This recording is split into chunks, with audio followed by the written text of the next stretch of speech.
Alrighty, so today we are going to do the preview of the two playing games that happened on Wednesday, and this, of course, is the official begin of the 2025 MLS playoffs. Well, depending on if you count playing game as count towards the playoffs. I mean, I feel like it should be because it is a single elimination game for both of these games. There will be two teams that is going to be moving on to face against the number one seed, and normally in previous you would think, well, it's kind of meaningless because, when they do face against the number one seed, they're going to get absolutely squashed. Well, we said that when Atlanta move on into the next round and play against Inter Miami, where they had absolutely no chance. And guess what? They just only pull off the greatest upset in MLS history. So, yeah, certainly the winner for both of these games. There's still going to be that belief. I mean, in the playoffs, it's all about surviving events, and if you are able to do so, eventually you can maybe not only cause some upset, but somehow go on a Cinderella run and get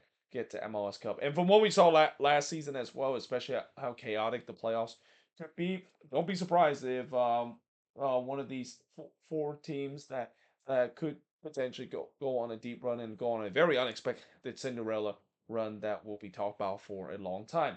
But with that being said, let us begin by talking about the first game, which is Chicago versus Orlando City. And I will say, when it comes to both of these games, it kind of feels like we kind of know exactly who's going to win both of these games. It maybe is a little bit more one-sided than what we've seen in previous year in terms of the playing round. And the reason why that is the case, at least for this game, is that, as I mentioned, for Orlando City, I'm pretty sure a lot of people have wrote them off. Even their fans probably have rolled them off because of how much of a disaster it was in the game against Toronto and Chicago. Obviously, we know that throughout the season they have been a very fun team to watch. But most importantly, they finally ended the curse. They finally made it back to the playoffs for the first time since 2017, and now have a chance to move on into the first round proper for the first time in since 2017 as well. They finished the season with a 15-8-11 record, whereas Orlando with a 14-11-9 record. Head-to-head meeting 8-8-7 in favor of Orlando.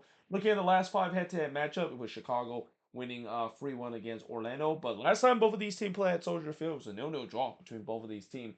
Then Orlando won 4-2 against Chicago before it was a 1-1 draw between both of these teams, and then Orlando winning 3-1 against the Fire as part of the last five head-to-head meetings. So Orlando has a slight edge in terms of that. So maybe that could be used as a way to say, well, maybe we might have a shot against Chicago, despite how bad things have gone for Oscar Perez side.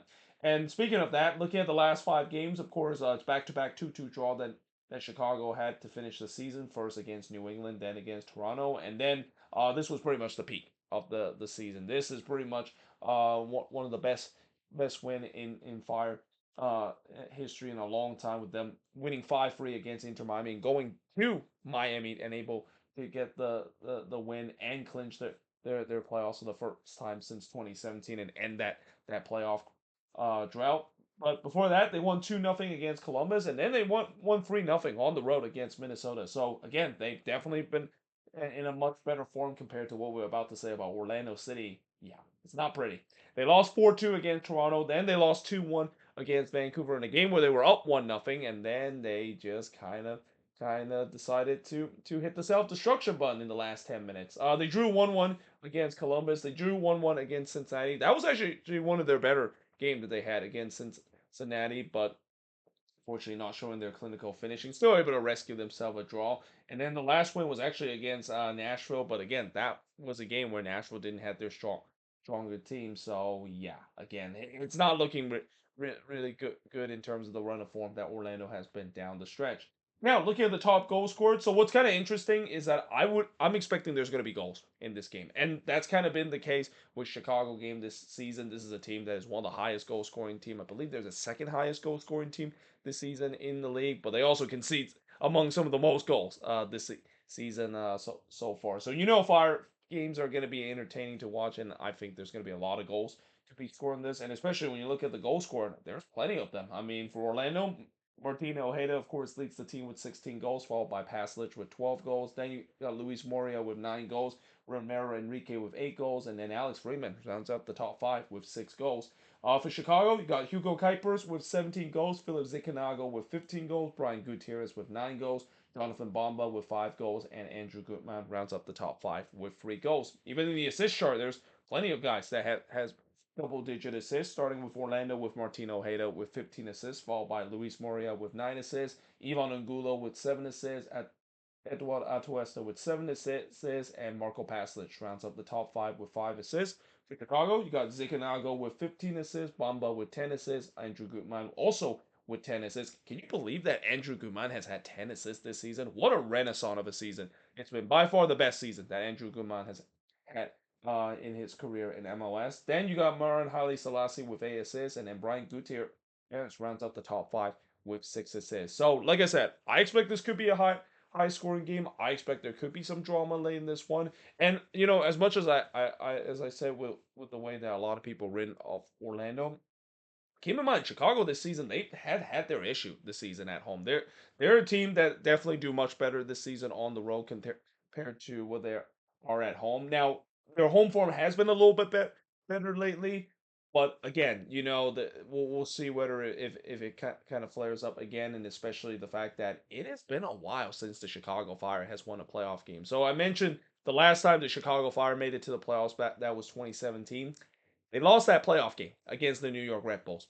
So yeah, if you want to go dig even deeper, I think it's been what at least over a decade since the Chicago Fire has actually won a playoff game. So there's also that curse that they need to, of course, exercise. And not to mention, Orlando is actually a pretty good team this season on the road. They're definitely more comfortable on the road than they're playing at home for the most part this season's. And I have a feeling the way that Orlando might set up is kind of what you usually see Oscar Pereira's side set up. They're going to kind of maybe sit deep a little bit, kind of respect Chicago throughout this game. They're going to rely on the counter attack and try to catch this Fire defense, who, as I said, this is not a good defense whatsoever. This is a defense that have leak a lot of goals, and as a result, as I said, I think this could be a good game. This could be a very fun game. I know, some of these playing game it might be a little bit tight, and maybe that could be the case because of the single elimination, but who knows? I mean, with the way that there's a lot of firepower on the attack and the fact that both of these teams haven't been defending very well,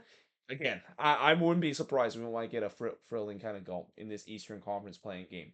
Now, I don't know if this is going to be the same thing in this one between the Timbers and RSL because, yeah, this is a game where, in terms of the firepower on the attack, it's definitely not compared to this one. Though, just like what I said about Orlando and Chicago for the Timbers, yeah, it has not gone so well for them. I would say that they probably are even worse, maybe than what Orlando City is, because coming out of the Leeds Cup, they have only won one game coming out of the Leeds Cup, and they have really faltered to a point where I don't think I need to remind Timbers fan of what happened last year when they were in this situation. It was not pretty against the Vancouver Whitecaps. Now they're playing against an RSL team that, of course, were really kind of the last team to make it into the playoffs in general. I mean, if they didn't hold on to that 2-2 draw against St. Louis, they wouldn't have made it to the playoffs. But they made it into the playoffs, and again, mind you, last time when they were the last team to clinch and they kind of snuck into the playoffs, oh, they only went all the way to the Western Conference Final. Now, of course, that also was the year when they did lose to the Portland Timbers in the Western Conference Final. So maybe this is a game where RSL might get some revenge on the Portland Timbers in this one. Now this game starts at 10:30 p.m. Eastern, 7:30 p.m. Pacific. I don't like the fact that these games are only 2 hour apart because I think in the playing round you actually do get extra time. It's not like in the first round where there is no extra time that is being played. If the game ends in a draw, it just goes straight to a PKs.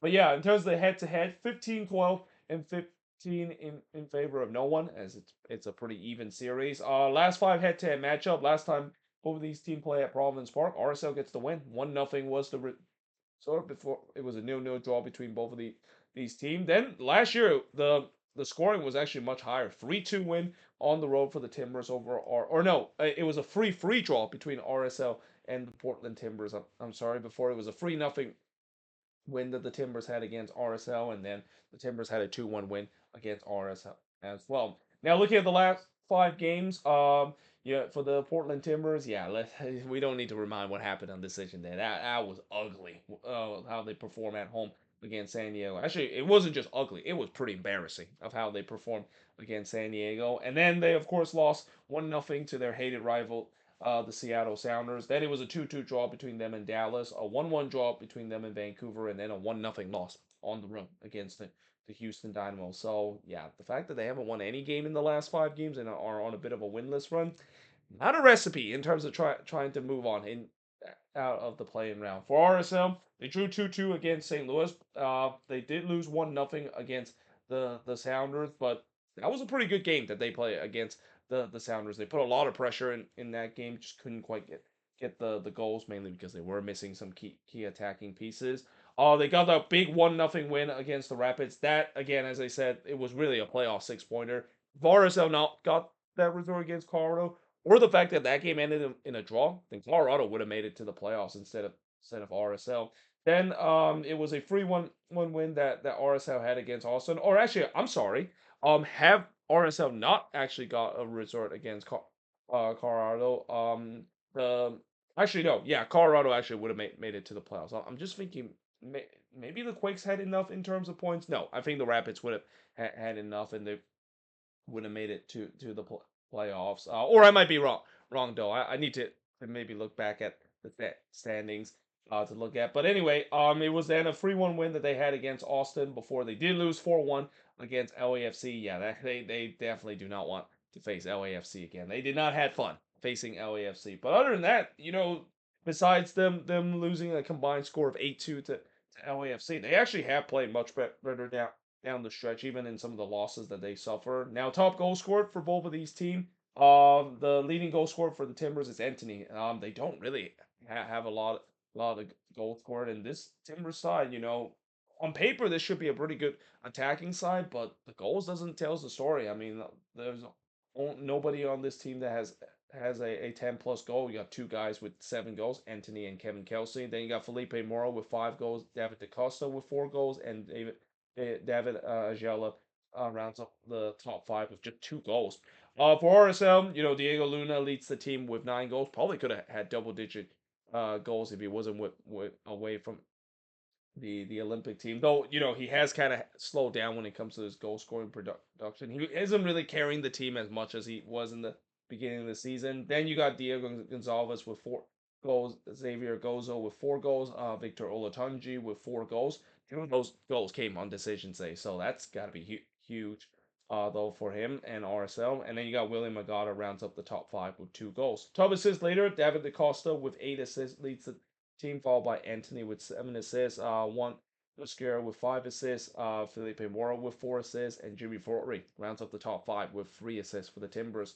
For RSL, Diego Luna leads the team with 7 assists, followed by Diego Gonzalez with 15 assists. Then you got Catranes with five assists, Xavier Gozo with 3 assists, and then William Agata also rounds up the top 5 list in the assist chart as well with 2 assists. So as you can see, when it comes to the goal scoring and the assists, these are not two teams that are among the best attacking team in the league. So something tells me it could be a low scoring game between both of these teams, especially in the two meeting that both of these teams have met. There's only been one goal that has been scored. So I think this game is going to be a lot tighter. I mean, if you're the Timbers, it has to be much tighter, and it cannot be anything like what we saw last year in the playing round. Like what they saw last year in the playing one was like their worst nightmare. And I will say that, and I'll say this with Orlando City as well. As bad as things have gone for both of these teams down the stretch,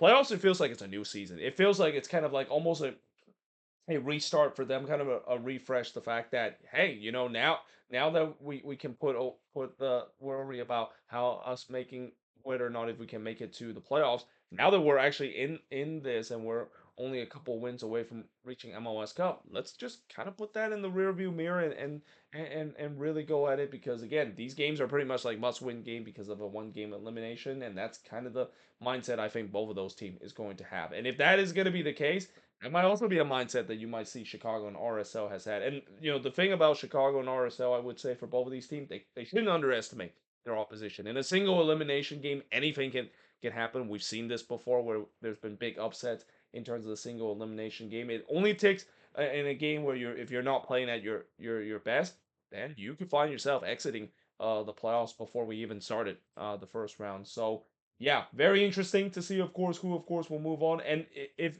both of these teams move on into the next round. I actually do have a feeling that they they have a much easier number one seed opponent compared to last season. Now I know when you face against the number one seed, it's never easy, but this year when you look at the two number one seeds, San Diego and the Philadelphia Union, not to disrespect both of these teams, but they're not as hard as what we saw last year with the two number one seed being LAFC and Inter Miami. It's definitely doable for both of these teams to kind of cause a major upset, even getting out of this playing round. But we'll see who of course will be the two teams that will be coming into the playoffs and making up the remaining two teams that will be in the first round per off the playoffs. And after that, that's when the playoffs really begins. That's when we started to, well, first see the grind of the best of three series, but once we come out of the international break, that's when it will be very interesting to see how quick the playoffs is, and by the time when we get to December,